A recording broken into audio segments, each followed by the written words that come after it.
சூழல் இருக்கிறது. இவர்களுக்கெல்லாம் ஒன்று சேர்ந்து முன்னுக்கு வர வேண்டும் என்று, உண்மையான சமூக நீதி பெற வேண்டும் என்று நண்பர் ஆம்சாங் அவர் சொல்லியிருக்கின்றார்கள். இதையெல்லாம் நிச்சயமாக மக்கள் மனதிலே ஆழமான ஒரு கருத்தாக இருக்கிறது. அதை நிலைநாட்டுகின்ற வகையில் உண்மையான சமூக நீதிக்காக நாங்கள் எல்லோரும் சேர்ந்து பாடுபடுவோம். அவருடைய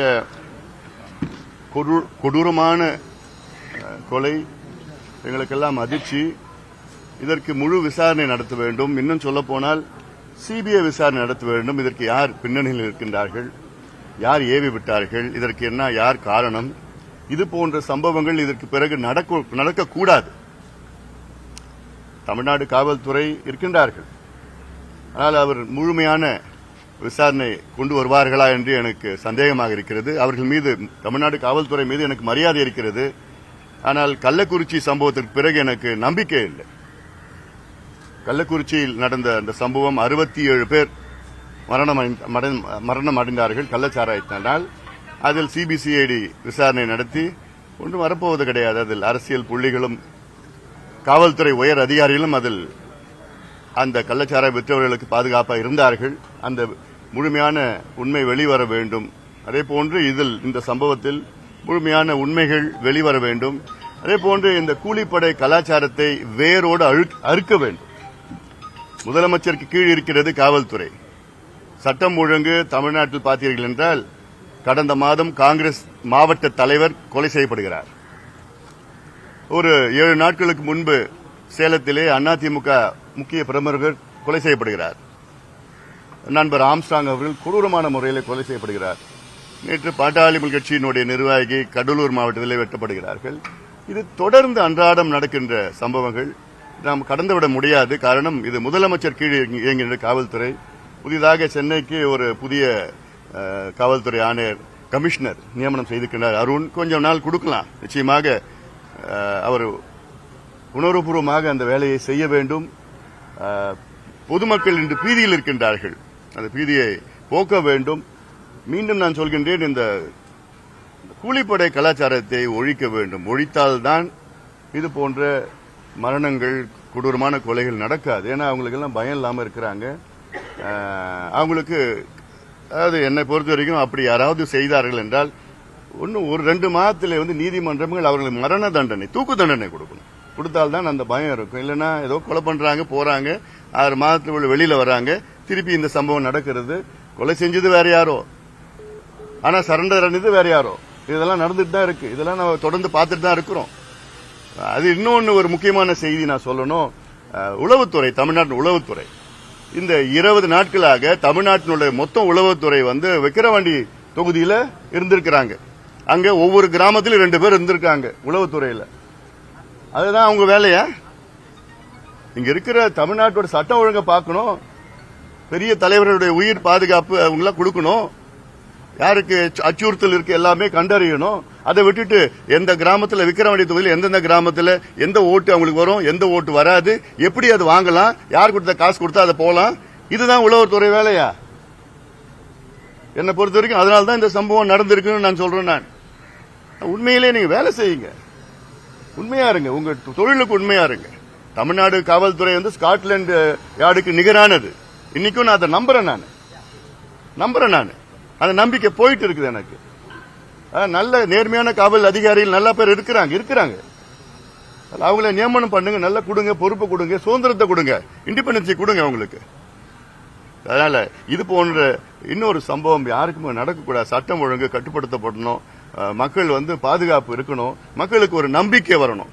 அதுதான் எங்களுடைய இன்றைய கோரிக்கையா இருக்குது. தமிழ்நாடு முதலமைச்சர் சிபிஐ விசாரணை வேண்டும்ன்றது பாஜக நேர்ல மத்திய உள்துறை அமைச்சர் வலியுறுத்திருக்கிறாங்க.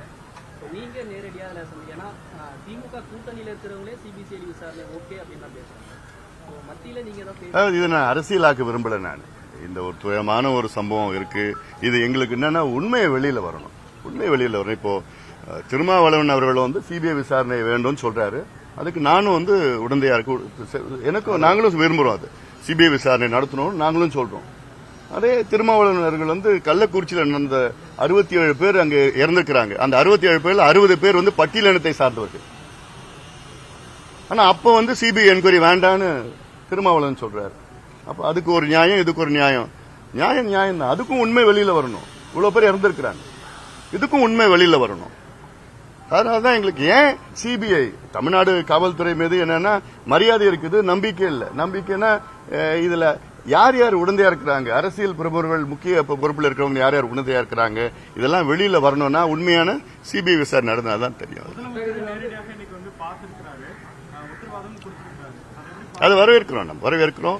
அதே நேரத்தில் முதலமைச்சர் அவர்கள் அவருக்கு கீழ் இயங்குகின்ற காவல்துறை சட்டம் ஒழுங்கு அவர் தான் பொறுப்பு. அதுல தமிழ்நாட்டில் இந்த ஒரு மாதத்தில் கிட்ட 100க்கு மேலான கொலைகள் நடைபெற்றுக் கொண்டிருக்கிறது. இந்த கொலைகளுக்கெல்லாம் முக்கிய காரணம் என்னன்னு, ஒரு பக்கம் மது, இன்னொரு பக்கம் கள்ளச்சாராயம், இன்னொரு பக்கம் சந்துக்கடை, இன்னொரு பக்கம் கஞ்சா, காக்கைன், ஹெரோயின், அபின், எல்லாமே போதைப் பொருட்கள் சரளமா கிடைச்சிட்டு இருக்கு. அமெரிக்காவில் என்ன போதைப் பொருள் இருக்கோ இங்க தமிழ்நாட்டில் கிடைக்குது.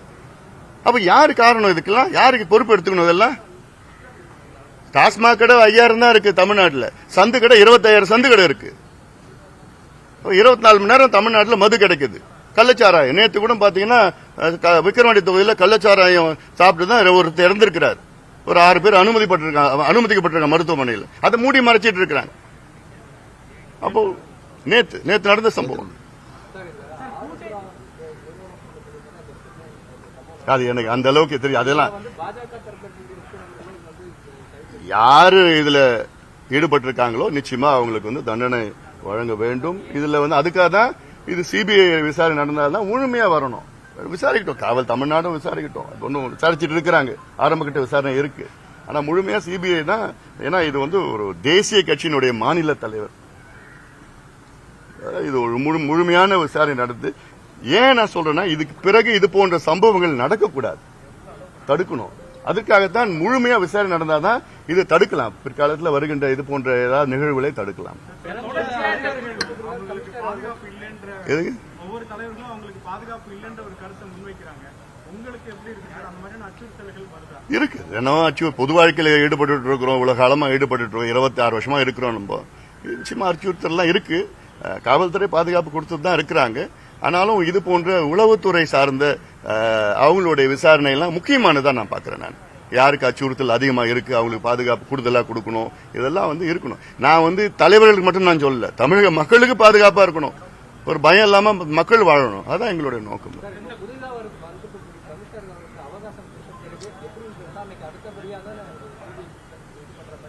இல்ல, அதாவது அது வந்து இதற்கு முன்பு இருந்த ஆணையர் வந்து அதுக்கு விசாரணை தொடங்கி இருக்கிறார். அது விசாரணை என்பது தொடர்ச்சி தான். தலைமை மாறி இருக்கலாம், விசாரணை தொடர்ச்சியா இருக்குதா இல்ல.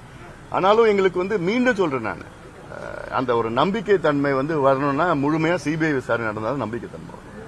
பாஜக வந்து கோரிக்கை வைக்கிறாங்க, நேரடியாக டெல்லி போய் அமித்ஷா சந்திக்கிறாங்க. பாமக சார்பில் தேவைப்பட்ட எல்லாம் சேர்ந்து போறதுன்னா தேவைப்பட்ட நாங்க கோரிக்கை வைப்பேன். அதுல என்ன இருக்குது?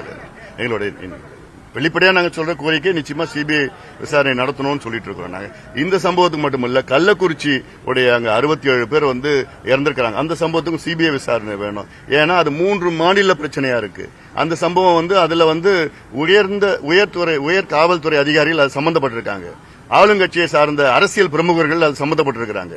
அப்போ இதுல வந்து தமிழ்நாட்டு காவல்துறை அதை விசாரணை பண்ணா அது முழுமையா வெளியே வர செய்தி வராது.